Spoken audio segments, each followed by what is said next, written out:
네, 이제 하루도 남지 않았습니다. 총선. 이 반드시 투표하겠다는 적극 투표층이 늘면서 20년 만에 이 총선 투표율이 60%를 넘을 수 있다. 이런 관측까지 나오고 있는데 적극 투표층이 실제 투표로 이어질지는 또 봐야겠지요. 이경희, 이준서 정치부 기자와 함께 총선 승패를 좌우할 최후 변수 또 격전지를 자세히 분석하겠습니다. 어서 오십시오. 네, 안녕하십니까. 대형 이슈 없이 치러지는 선거 가장 큰 변수가 이제 적극 투표층이 아닐까 생각이 드는데 생각보다 좀 많이 투표하겠다고 하네요. 네, 어제 또 중앙선관위가 2차 조사 결과를 내놨는데 반드시 투표하겠다 이렇게 밝힌 적극 투표층이 66.6%로 2주 전에 실시했던 1차 조사 때보다 2.7%가 늘어났습니다. 네.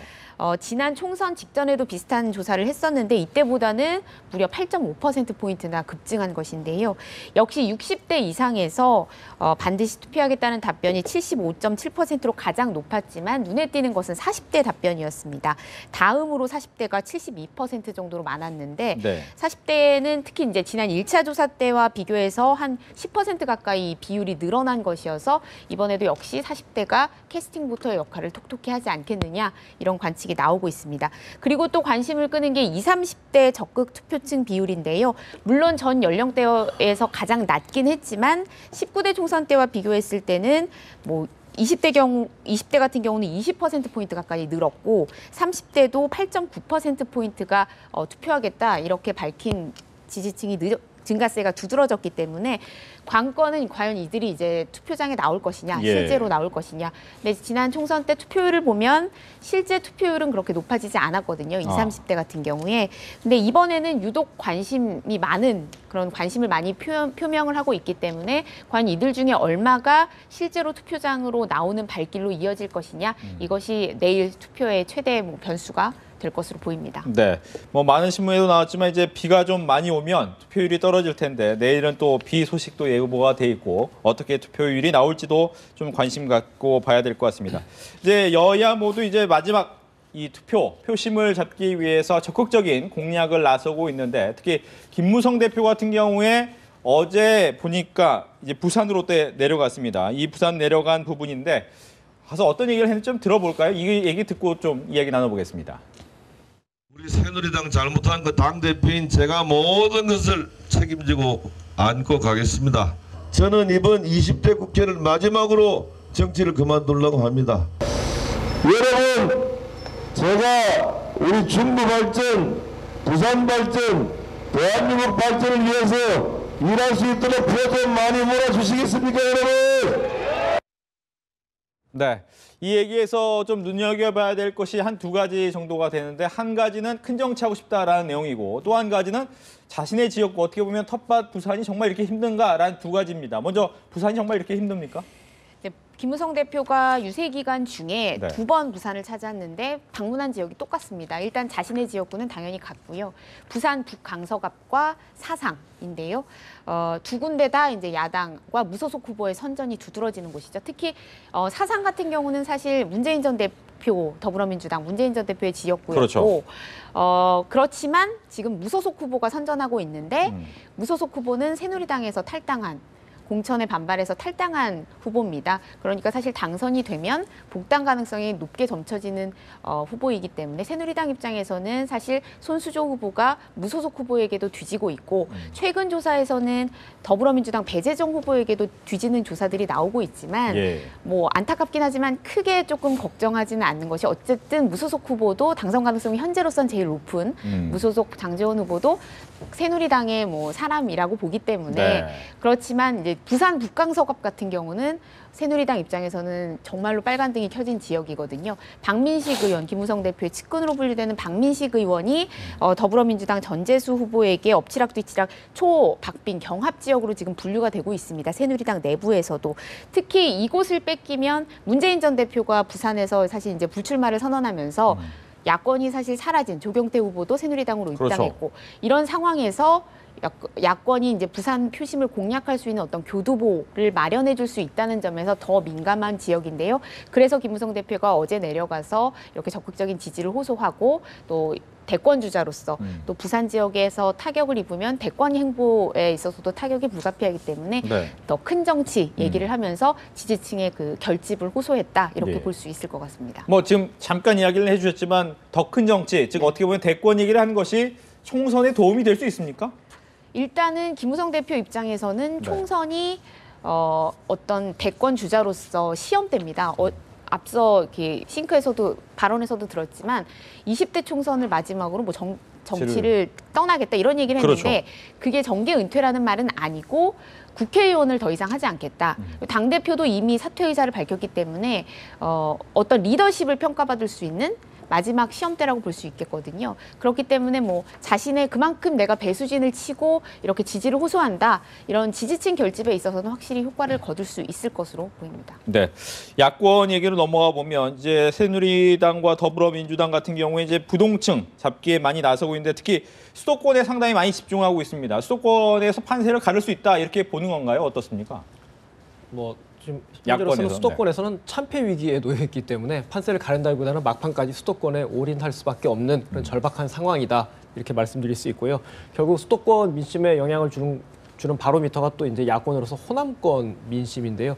아직까지 호남권 판세를 완전히 지금 국민의당 쪽으로 좀 기울어져 있는 호남권 판세를 더불어민주당으로 완전히 돌리지 못한 것으로 지금 판단하고 있습니다. 예. 문재인 전 대표가 지난 주말에 1박 2일로 갔고 또 어제와 오늘 또 오늘도 지금 마지막 날까지도 호남 유세에 공을 들이고 있는데요. 이거 역시 어느 정도는 좀 긍정적인 효과가 있다. 안 간 것보다는 호남 간 게 나은 판단이었다라고 자체적으로 판단하고 있습니다만 아직까지 호남권 의석 28석 가운데 절반 뭐 최소한 절반 정도까지 가져가기는 좀 어렵지 않나 이런 조금 절박한 상황에 처해 있고 이 파급력이 결국 수도권의 호남 출신 유권자들의 결정까지도 영향을 미치기 때문에 네. 뭐 어떻게 보면은 김종인 대표는 좀 수도권에 계속 올인하고 있고 또 이제 문재인 전 대표는 호남권에 올인하고 있고 그 전에는 김종인 대표가 호남을 가고 문재인 대표는 전 대표는 호남을 안 갔었거든요. 예. 좀 지역적으로 좀 역할을 분담해서 호남과 수도권을 동시에 공략하는 그런 전략으로 보입니다. 네, 말씀하신 것처럼 어떻게 보면 더불어민주당에서는 호남 지역을 좀 구해야 된다. 또 이 효과가 수도권까지 올라올 네. 것이다라는 생각을 갖고 있는데 여기에 비해서 국민의당 안철수 공동대표 같은 경우에는 수도권에만 있단 말이죠. 어떻게 보면 호남은 자신한다 이렇게 봐야 됩니까? 뭐 승기를 잡았다 이렇게 보고 있는 거겠죠. 더불어민주당 역시도 그런 그 점에 있어서는 크게 이렇게 뭐 다른 의견이 없습니다. 말하자면은 아직까지는 호남 민심이 국민의당 더불어민주당으로 완전히 넘어오지 않았다. 이런 점에 있어서는 뭐 더불어민주당도 이렇게 판단을 하고 있는데 네. 다만 이제 어제 오늘 문재인 전 대표가 계속 호남에서 유세를 이어갔기 때문에 얼마나 조금 더 최대한 무게추를 바꿀 수 있느냐 이 부분일 텐데요. 안철수 전 대표 같은 경우에는 호남은 이미 잡았다고 판단을 하고 있습니다. 28석 가운데 20석 이상, 뭐 21석까지도 얘기하는데요. 예. 그 정도까지 충분히 다 승기를 가져갈 수 있다고 보고 있고 오히려 지금 수도권에서도 자신의 지역구의 노원병 외에 한 최대 뭐 너댓 곳까지도 이길 수 있다 이렇게 지금 예상을 지금 기대감을 보이고 있거든요. 예. 일단은 뭐 관악의 김성식 후보라든지 안산의 뭐 김영환 후보, 부평의 문병호 후보, 또 은평의 고현우 후보 이런 정도에서는 좀 판세를 뒤집을 수 있을 것이다라고 생각을 하고 있기 때문에 안철수 전 대표로서는 만약에 수도권에서 본인만 당선되고 나머지 의석은 비례대표 또는 호남 의석으로 채워진다면 네. 말 그대로 호남 자민련이라는 비판에서 벗어나기 어렵거든요. 따라서 수도권에서 본인 외에 한 명, 뭐 최소한 한두 명이라도 더 당선시키는 게 어떻게 보면은 대권 가도를 노리고 있는 안철수 전 대표로서는 당연한 선택일 수밖에 없습니다. 따라서 수도권에 마지막까지 올인한다 이렇게 보면 되겠습니다. 알겠습니다. 이제 여야가 꼽은 승부처 5곳을 좀 집중적으로 확인을 해 보겠습니다. 먼저 서울 종로에 관련된 리포트가 준비되어 있습니다. 리포트 이야기 듣고 계속해서 대담 나눠보겠습니다. 서울 종로는 정치 1번지라는 상징성만으로도 주목받는 곳이지만 이번엔 여야 거물의 대결로 더 관심이 모아집니다. 박진 전 의원과의 치열한 경선을 뚫고 본선에 진출한 새누리당 오세훈 후보는 전국적 인지도를 바탕으로 선거 초반 격차를 벌리며 앞서가는 듯 했지만 서울시장 시절에 많은 서울의 변화를 모색했지만 그 투자의 상당 부분이 종로 지역에서 이루어졌습니다. 이 강남북 균형 발전, 종로를 시발로 해서 반드시 이뤄내겠습니다. 5선 현역의 뒷심은 만만치 않았습니다. 야권이 분열된 가운데서도 맹추격에 나선 더불어민주당 정세균 후보는 여론조사 공표 금지 기간 직전 발표된 일부 조사에선 오전 시장을 앞서기도 했습니다. 지난 4년 동안 정말 열심히 뛰었어요. 진정성을 가지고 주민과 소통을 했고요. 제가 시작한 일들을 제대로 잘 마무리할 수 있었으면 좋겠습니다. 이제는 그야말로 혼전양상. 여야 공이 최대 격전지로 분류할 만큼 총선 주요 승부처로 떠올랐습니다. 오 후보는 새누리당 서울지역 선대위원장으로 활발히 다니던 지원 유세도 끊고 종로 선거에만 집중하고 있고, 정 후보는 이른바 코란도 골목 유세로 지역구 곳곳을 누비는 중입니다. 두 거물의 흥미진진한 대결을 바라보는 유권자의 관심은 투표율에도 고스란히 드러났습니다. 지난주 실시된 사전투표 결과 서울에서 동작을 다음으로 높은 14.17%를 기록했습니다. 연합뉴스TV 김남권입니다. 네, 정치 1번지. 그 1번지 이름답게 참 여야 모두 어떻게 보면 이곳을 꼭 이겨야겠다라는 생각이 강한 것 같습니다. 쉽지는 않은 곳이네요. 네, 여야 모두 그 격전지, 뭐 승부처 꼽은 곳이 좀 다른데 네. 종로는 공이 꼽았거든요. 최근 그 실시됐던 여론 공표 기간 금지 기간 전까지 실시된 13번 여론조사를 보면은 11번이 오세훈 전 시장이 이겼는데 네. 최근 2번이 정세균 후보가 이겼습니다. 아. 오늘 아침만 해도 여당에서도 초경합 지역이다 이렇게 변함이 없다 이렇게 얘기를 했거든요. 그 정도로 접전을 벌이고 있는 지역인데요. 그렇기 때문에 여야 모두 동원 가능한 전략을 모두 총동원하고 있습니다. 오세훈 시장 같은 경우는 그 조윤선 전 정무수석이라던가 또 같이 경쟁했던 박진 전 의원까지 당내 뭐 인지도 있는 그 뭐 스타라고 해야 될까요? 네. 총출동해서 지원 사격을 하고 있는데 한 가지 특징은 조금 눈에 띄는 것이 김무성 대표는 한 번도 가지 않았습니다. 뭐 오늘도 종로는 가지 않을 예정이라고 하는데요. 오히려 안 가는 게 어떻게 보면 그 오세훈 시장의 어떤 정치적인 뭐 위상, 영향력을 고려했을 때 안 가는 게 더 도움이 된다 이렇게 판단을 한 것으로 보이고요. 반면에 정세균 후보 같은 경우는 오늘 마지막으로 가는 곳이 김종인 대표가 마지막으로 가는 곳이 바로 종로입니다. 네. 그만큼 공을 들이고 있다. 이렇게 전략적인 뭐 판단을 봐도 얼마나 팽팽한지 가늠할 수 있습니다. 알겠습니다. 다음으로 여야 꼽은 승부처 같은 경우에 이제 광주 광산을이 되겠습니다. 이 지역은 이제 이용섭 후보와 권은희 후보 이 두 사람의 대결인데 이 부분의 분위기 좀 들어보죠. 이준석 기자 이쪽은 어떻습니까? 아직까지는 더민주당의 이용섭 후보가 조금 더 우세하지 않느냐 이런 뭐 최근 여론조사 공포 기간 전에 직전까지 나온 여론조사를 보면 그렇거든요. 다만 이제 좀 눈에 띄는 대목이 더불어민주당의 권은희 후보가 좀 빠르게 추격을 하면서 아하. 고저까지 10%포인트면은 여론조사의 오차 범위를 살짝 넘는 범위거든요. 네. 그 정도 수준까지는 추격을 해갔습니다. 그 이후에 여론조사 공포가 금지된 이후에 국민의당에서는 권은희 후보가 조금 더 추격을 해서 이제 뒤집을 수도 있지 않겠느냐 이런 기대감을 내놓고 있습니다. 더불어민주당으로서는 야권의 심장구 광주의 의석이 총 8석이거든요. 네. 그중에서 승리를 자신하는 곳, 승리가 유력하다고 하는 곳 자체로 보는 것이 이 광산을 이용섭 후보 딱 한 명입니다. 아하. 물론 그 외에 서구갑의 송각석 후보라든지 북구의 이영석 후보도 경합 지역으로 보기 때문에 네. 이 지역에서도 뭐 한두 개 의석 정도를 더 늘릴 수 있다고 보기는 합니다만 유력하다고 보는 곳은 광산을 한 곳이거든요.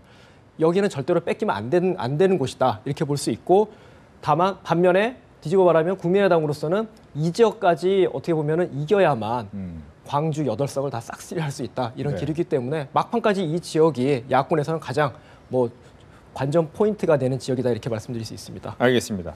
다음 이제 여야의 최대 승부처 중에 하나죠. 대구 수성갑입니다. 새누리당 텃밭 중에 텃밭이지만 이곳을 또 뺏을 수도 있다라는 야권의 생각도 들어있는 부분입니다. 리포트 들어보겠습니다. 대구의 정치 1번지로 꼽히는 수성갑. 새누리당이 한 번도 자리를 내준 적 없는 안방이지만 이번에는 분위기가 다릅니다. 여야 모두 수성갑을 최대 승부처로 꼽을 정도로 혈전이 벌어지고 있습니다. 새누리당 김문수, 더불어민주당 김부겸 두 후보 중 누구라도 승리한다면 단숨에 차기 대권 주자로 발돋움할 가능성이 높은 상황. 이번 선거가 단순한 한 석 이상의 의미를 가지고 있는 이유입니다. 최근 여론조사에서는 김부겸 후보가 55.6%의 지지율로 28.5%에 그친 김문수 후보를 27%포인트 이상 앞서는 것으로 나타났습니다. 다만 수성갑의 압도적 새누리당 지지율을 감안할 때 김문수 후보 지지율에 15% 이상 숨은 지지를 더하면 결국 승부는 지켜봐야 한다는 분석이 제기됩니다. 김문수 후보는 공천 과정에서 당이 오만했다고 100배 사죄를 이어가며 지지층 결집을 통한 반전을 노립니다. 우리 새누리당을 사랑해 주셨는데 그 큰 사랑에 감사와 보답을 드리기는커녕 오히려 시민 여러분들께 큰 상처를 드렸습니다. 지역주의 타파를 내세우며 대구에서만 세 번째 도전에 나선 김부겸 후보는 반드시 야당 깃발을 꽂겠다고 다짐합니다. 진정성을 가지고 그리고 4년 반 동안 수성구 구석구석 누비고 많은 사람을 만났습니다. 바로 그분들의 마음속에 다가가는 그게 제일 큰 전략입니다. 새누리당이 전통적인 텃밭의 기세를 몰아 대역전극을 만들어내느냐, 아니면 더 민주가 현재의 승기를 끝까지 이어가느냐. 최대 승부처 수성갑에 이목이 집중되고 있습니다. 연합뉴스TV 정영빈입니다.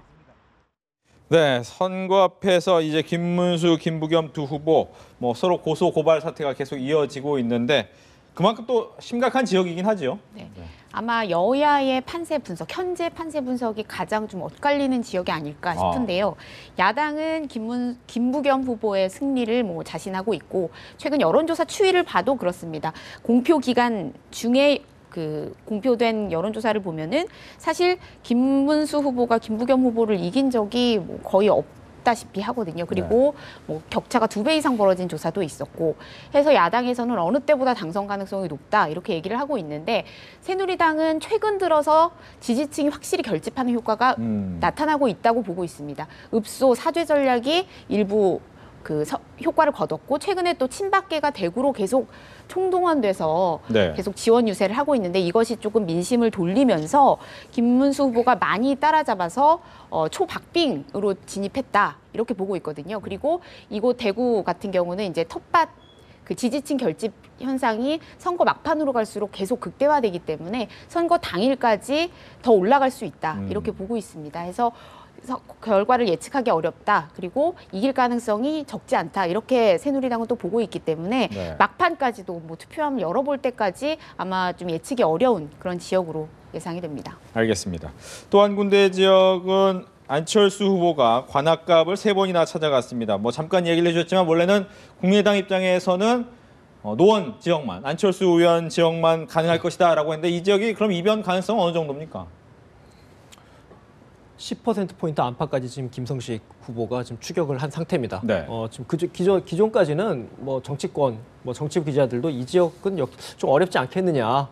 더불어민주당 유기홍 후보요. 지금 재선이죠. 이 지역 재선한 후보가 현역 프리미엄도 있고 이 지역 밭 자체가 야권 성향이 있기 때문에 유기홍 후보가 무난히 당선되지 않겠냐 생각을 했었는데 의외로 좀 김성식 후보가 뒷심을 발휘하면서 좀 맹추격을 하고 있습니다. 특히나 안철수 대표도 여러 차례 거의 직접 지원상을 가면서 자기와 꼭 손을 잡고 수도권에서 당선돼야 한다 이런 입장을 밝히고 있기 때문에 그 부분이 지금 어떻게 될지 모르겠습니다. 막판에 지금 수도권에서 특히 서울에서 의외로 안철수 바람이 불고 있는 거 아니냐. 특히 비례대표 정당 투표를 중심으로 그런 분석도 나오고 있기 때문에 이 부분이 좀 어떻게 보면은 또 다른 막판에 좀 부상한 굉장히 뜨거운 지역이다 이렇게 말씀드리겠습니다. 네, 한 군데만 더 가보겠습니다. 이제 호남 지역에서는 이정현 후보가 있습니다. 이정현 후보 말고 또 한 명의 여당 후보가 탄생할 것이냐라는 부분에 주목이 되는 거죠.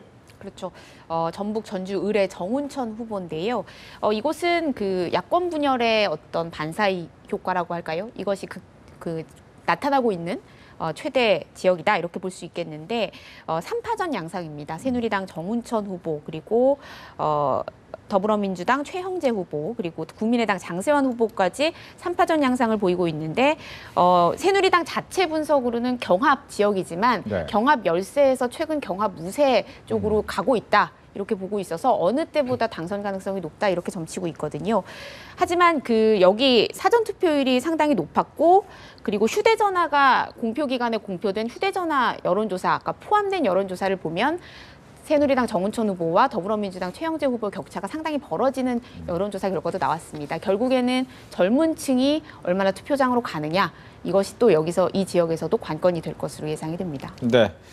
뭐 이제 하루 앞으로 보면 이제 총선 성적표가 나올 텐데 각 당의 승패 기준이 좀 다르죠. 여기에 대한 얘기를 좀 간략히 들어보겠습니다. 네, 먼저 어느 선 정도를 돼야지 승리냐 패배냐라고 얘기할 수 있냐 이 부분이 조금 애매할 수 있는데 왜냐하면 지금 여야의 모든 대표가 그 총선 성적에 자기의 정치 생명을 걸었거든요. 그렇죠. 어떻게 보면 내부 역학까지도 연결되기 때문에 민감한 내용일 수 있을 텐데 일단 새누리당 같은 경우는 현재 과반 의석은 무조건 유지를 해야 될 겁니다. 과반 의석이 붕괴된다면 그 자체로서 일단 패배라고 얘기할 수 있을 테고요. 무조건 과반 의석은 넘겨야 될 테고 무소속 후보, 그러니까 여권성의 무소속 후보를 제외하고 과반 의석을 넘기면 어느 정도 성공을 했다 이렇게 볼 수 있을 테고요. 그걸 좀 넘어서서 160에서 70석까지 얻는다면 향후에 여권성의 무소속 후보들이 다시 복당할 가능성이 또 있거든요. 그렇죠. 그것까지 감안한다면 안정적인 절대 과반이라고 하죠. 180석도 가능하다고 볼 수 있기 때문에 이 정도면 새누리당 승리라고 볼 수 있을 텐니다. 더불어민주당 같은 경우는 일단은 세 자리를 유지해야 됩니다. 100석 이상은 무조건 유지해야 되고 100석 이하로 지금 떨어지지 않겠느냐.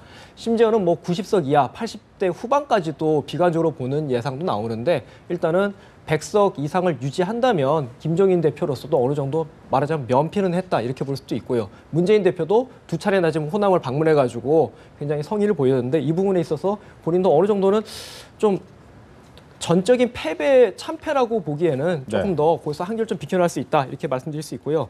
국민의당 같은 경우는 일단은 이번 총선의 첫 번째 목표는 원내 교섭단체 구성이었습니다. 이제는 좀 눈높이가 조금 높아져서요. 만약에 국민의당이 승리다라고 말을 하려면은 30석 이상은 얻어야 되지 않겠냐 이렇게 보고 있습니다. 왜냐하면은 호남권에서 일단은 20석 정도는 얻을 거라고 보고 있거든요. 거기에 더해서 비례대표 또는 수도권에서 의미 있는 성적을 낸다면 안철수 대표를 제외하고 한두 명 더 당선이 된다면 30석을 넘게 되거든요. 따라서 30석을 넘는다면 국민의당으로서는 어떻게 보면 야권 분열로 인한 새누리당 어부지리, 즉 야권 분열 책임론과는 별개로 국민의당 자체적으로는 승리했다라고 볼 수 있을 겁니다. 네, 이렇게 해서 정치부 기자와 함께 총선 막판 변수를 살펴봤습니다. 오늘 얘기 잘 들었습니다.